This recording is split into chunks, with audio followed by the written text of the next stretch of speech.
I'd like to introduce a very dear friend of mine, Sheryle Hutter.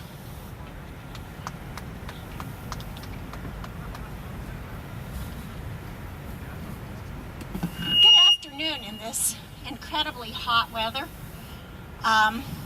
We know that we are blessed, even though it's well over 100 degrees, that we have people here to express a message to our leaders in Washington, D.C.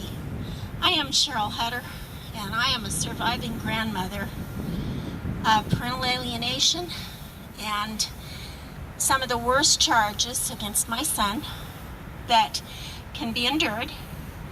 And we have come to the conclusion that the answer for this is to change the way our lawmakers do business.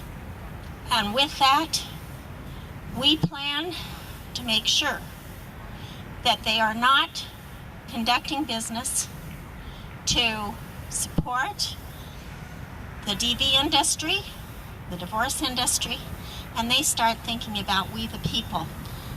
With that, I would like to bring up a friend of mine that has done some lobbying with us today, or in the past couple of days, and we were pretty successful with our lobbying attempts with our U.S. Congress. So, Carl, you want to come up?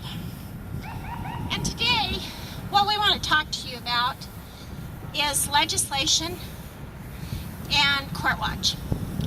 And I'm going to talk a little bit about legislation, and I'm going to ask Carl to join in with me to give you some tips about how to go about this, because we have two different bodies that are very important to what is happening in America and the decisions that are being made by our leaders in this house right behind me that are not in our best interest. They are not in the best interest of our children, they are not in the best interest of our families, and they are not in the best interest of our nation.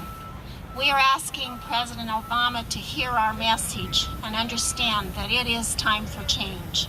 It truly is time for change. And we can do that.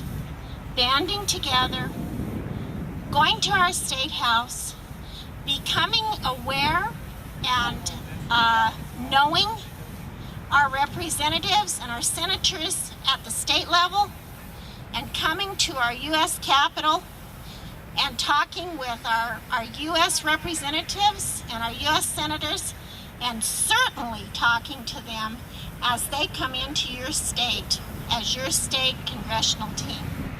Very important that you take the initiative, make that contact, make them know that we are out there and that our vote does count.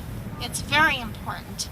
I'm here today on behalf of all families and children, but as much for the Equal Justice Foundation, 3 Sides to Every Story, the Equal Parenting Party. I have been involved with SAVE, and Carl will talk more about that, and I'm an advisor to Radar. With all of those organizations, we all have the same goal, and that goal is family preservation. I want you all to think about that. Anybody that's out there, I want you to remember those 2 words, because far too many people are coming into a field which is not good, and that's called destruction of the family. We need to work on family preservation, and we need to start having our elected officials hear our message. They want to talk to us before they get elected, but once they're elected, they very quickly forget how they got there. I'm going to encourage you to talk to every one of your representatives, and when you begin to feel intimidated, you remember that they are people too, and they could be the next victim of what we're all going through. With that, I'd like for Carl to come over and talk to you a little bit about our experience and how simple it is to become part of this process. Carl is a victim, a survivor of false allegations of domestic violence, and he is working our effort to try to make sure that others are not put in the same position that he's been put in. Carl. You see this?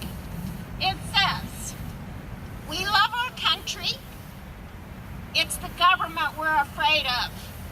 Equal Justice Foundation. Take a minute and go to that website and see what we're doing.